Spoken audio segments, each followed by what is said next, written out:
Rękodzieło to niewątpliwie jeden z najtrafniejszych pomysłów na prezent. Czy to świąteczny, czy to jakiś okazjonalny, imieniny, urodziny. Przypominamy sobie o rękodziele i o tym, że chcemy obdarować tą naszą ukochaną osobę czymś od serca. Dziś zapraszam Cię do naszego krótkiego przeglądu i propozycji takich prezentów rękodzielniczych, które nie zawsze muszą być tylko obiektem, produktem. Może to również być usługa, choćby warsztat rękodzieła, który staje się świetnym sposobem na wylogowanie z tempa codzienności. Dzisiaj zapraszam Cię do przeglądu tego, co przygotowały uczestniczki naszej Akademii Rękodzielnika. To jest taki program mentoringowy, gdzie wspieramy twórców rękodzieła, którzy zapewniają nam niesamowite produkty i usługi i wprowadzają je na rynek, często w postaci bardzo korzystnych cenowo prototypów. My zbieramy te propozycje od naszych uczestniczek i zapraszamy Cię do szybkiego, krótkiego przeglądu takich propozycji, po to, abyś mogła lub mógł znaleźć ciekawy pomysł na tegoroczny prezent. Cześć, mam na imię Agnieszka i korzystając z darów tego pięknego dnia, z tego miejsca, chciałam Wam opowiedzieć nieco o biżuterii z koralików, którą tworzę od kilku lat, teraz pod szyldem Splotów Mocy. Praca z koralikami to taka technika rękodzielnicza, która występuje od dawien dawna w wielu kulturach na całym świecie, w różnych rdzennych społecznościach. Do mnie osobiście trafiła w kontekście duchowych przekazów Indian, Ameryki Północnej i Południowej. Z koralików tworzy się tam głównie biżuterię, zarówno taką codziennego użytku, jak i taką przeznaczoną na bardzo specjalne okazje. Koralikami obrabia się także różne przedmioty ceremonialne, jak grzechotki, pióra, pojemniki na zioła lecznicze, a także pasy, opaski, mokasyny, czy nawet spódnice ślubne. Także spektrum możliwości jest tutaj nieograniczone, zarówno pod względem samych rodzajów wyrobów, jak i wzorów, które można stworzyć i wykorzystać. Samo wzornictwo i jego wielopokoleniowe znaczenia są tutaj osobnym tematem, w który nie będę się zgłębiać, bo tak jak wiele jest na świecie kosmogonii, tak wiele jest też możliwych interpretacji różnych uniwersalnych symboli i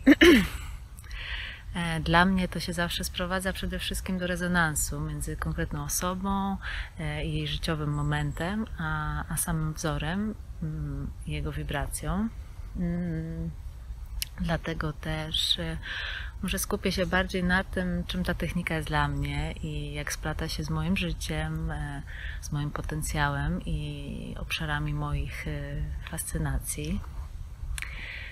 Jak już wspomniałam, po raz pierwszy spotkałam się z koralikami w kontekście swoich różnych duchowych poszukiwań i dostałam w prezencie taką bransoletkę bodajże w 2015 roku ze specjalną intencją od jednej z najważniejszych osób w całym moim życiu i nosiłam ją nieprzerwanie prawie 5 lat, aż pewnej nocy obudziłam się po bardzo wyjątkowym śnie i zobaczyłam, że część koralików po prostu wyskoczyła, co zresztą bardzo zarezonowało ze mną wówczas z taką potrzebą pewnego przełomu na tamten moment.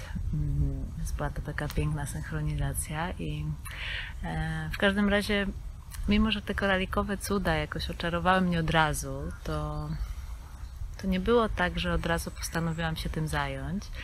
Byłam raczej wtedy skupiona na swoich wewnętrznych procesach i transformacjach, aż pewnego razu rano po całonocnej ceremonii podeszła do mnie moja znajoma i wręczyła mi takie zawiniątko, a w nim nici, koraliki oraz takie specjalne krosno, które do tej pory notabene mi towarzyszy, bo nawet właściwie jest już kawałkiem mnie.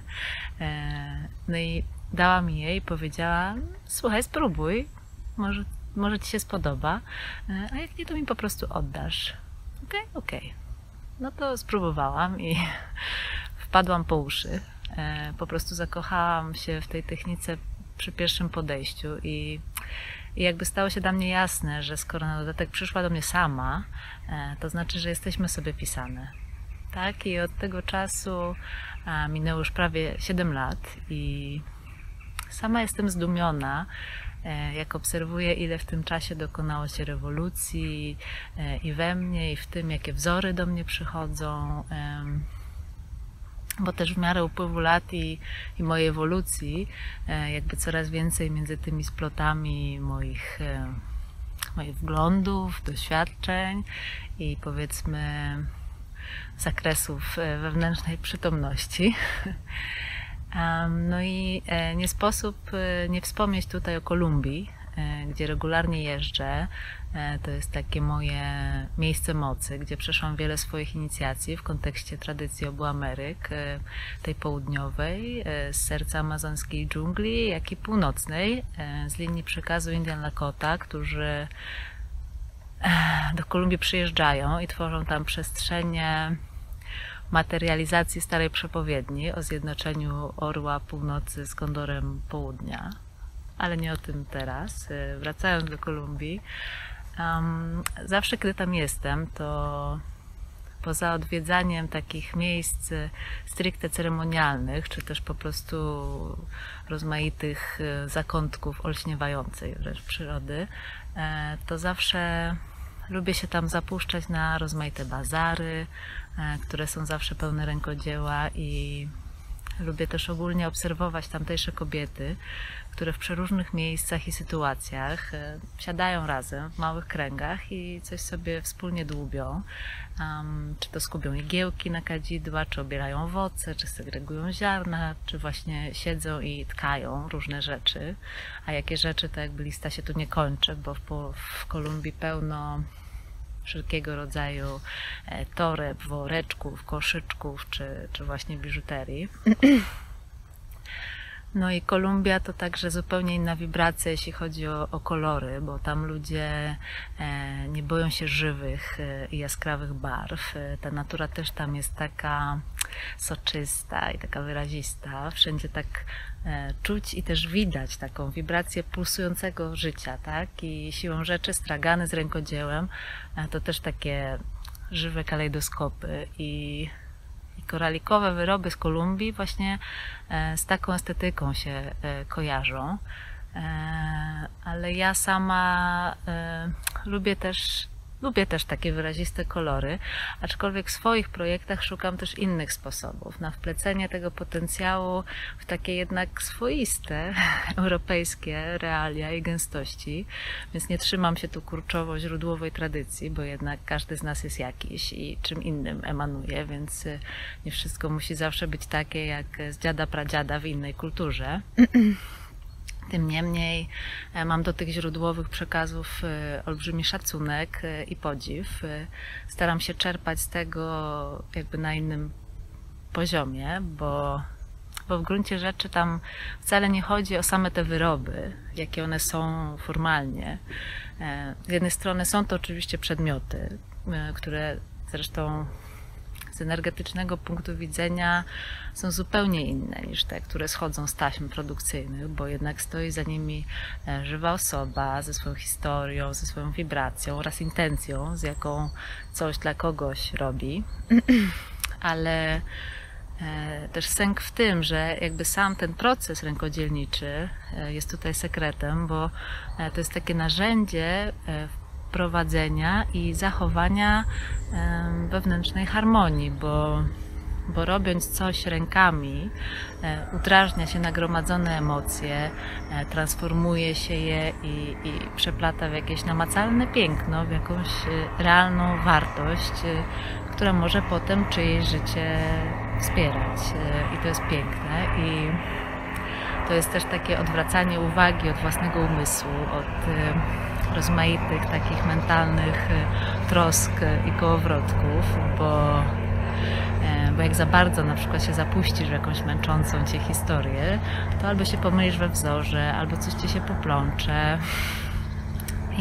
i jakby sytuacja się psuje, a jak utrzymasz uważność, to te płynące za twoją intencją ręce zakotwiczą cię niejako w chwili obecnej, czyli tej, w której ten akurat dramat się nie odbywa, tej, w której powołujesz do życia jakiś przedmiot, który będzie komuś służył, który będzie żył swoim życiem, który będzie niósł w sobie tę magię twojego momentum, tej właśnie chwili.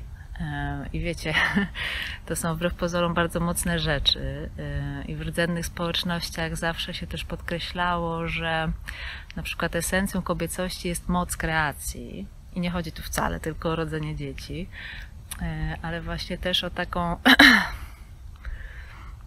dbałość o zaplatanie różnych wątków własnej rzeczywistości w taki sposób, żeby nie tworzyć chaosu, supłów, poplątania, niedbałości itd., tylko żeby jednak ćwiczyć się w obecności i przytomności tego, jakie wzorce powielamy i co wnosimy do życia swojego i innych. No a wisienką na torcie jest tutaj sama świadoma praca z intencją jako taką, która ma wielką moc sprawczą.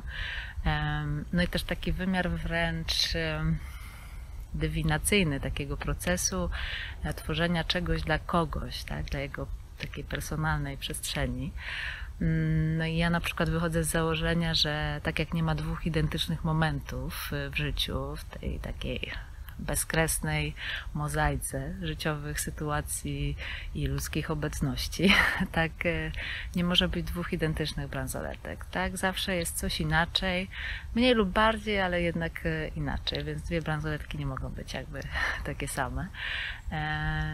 I pracuję przy tym jakby na dwa sposoby. Pierwszy jest taki, że po prostu realizuję projekty, które same do mnie przychodzą, czyli czasem jest tak, że gdzieś idę, albo coś zobaczę, albo poczuję i nagle zaczynam oglądać w głowie różne zestawienia kolorów, wzorów. Czasami też czuję pod tym wyraźnie jakieś informacje, znaczenia, jakiś przekaz, który się po prostu pod tym chowa, a czasami niespecjalnie. Ale za to ktoś później taką bransoletkę widzi i mówi: o kurczę, jaka moja, to jest to i tamto. I ona już coś znaczy dla niego, po prostu, niekoniecznie dla mnie. I to się też już zdarzyło wiele razy.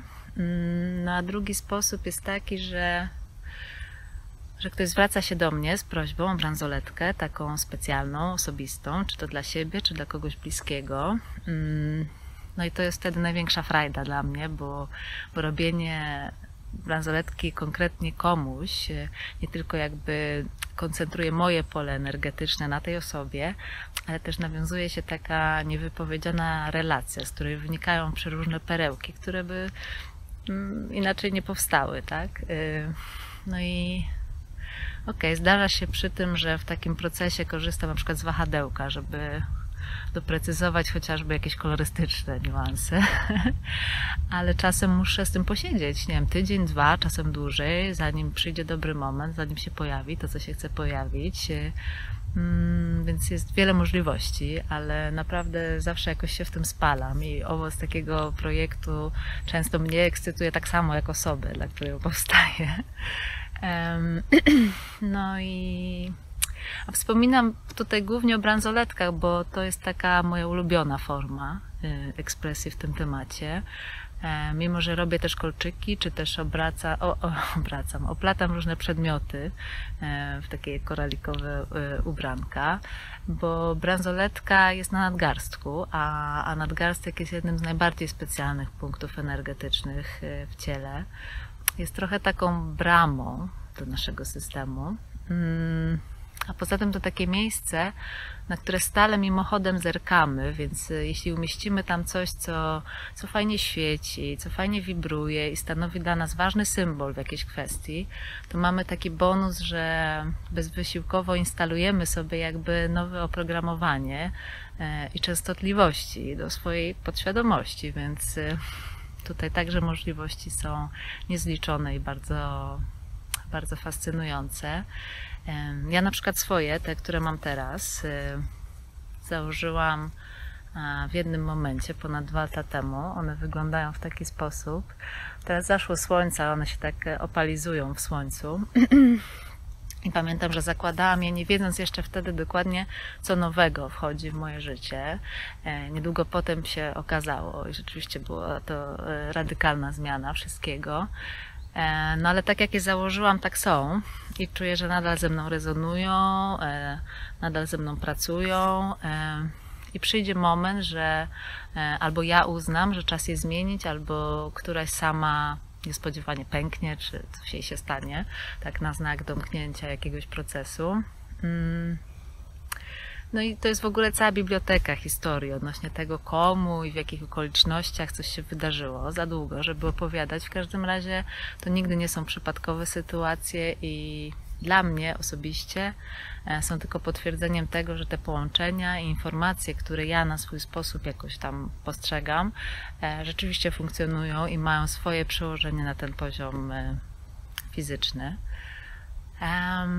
No ale żeby już nie przedłużać, dodam tylko, że jeżeli kusiłaby Was taka możliwość sprawienia sobie takiej bransoletki, to oczywiście serdecznie zapraszam i możecie napisać do mnie maila albo wiadomość na Facebooku czy Instagramie. Wszystkie linki i namiary będą jakoś podpięte do tego nagrania.